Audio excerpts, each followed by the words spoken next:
Hello guys, welcome back to my channel. And so yeah, this is account and I want to show you how you can be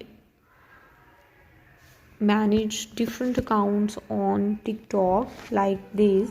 So first of all, you can go to your setting and privacy option on your profile like this. These are all the options you can see in front of your mobile screen like this. Scroll it down and reach it out at the bottom of your mobile. Here it is, the account.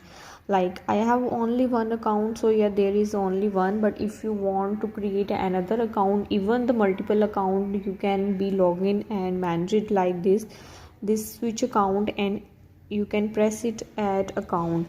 So there is three options, like you can use your mobile phone or email and create account, even though you can connect with the Facebook profile. And the last one is the continue with the Google.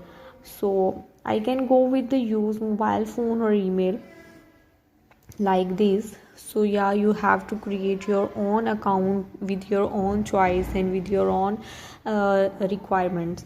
First of all, you can add here the birthday of your own like this. Like the video, and thank you for watching this video. Stay safe.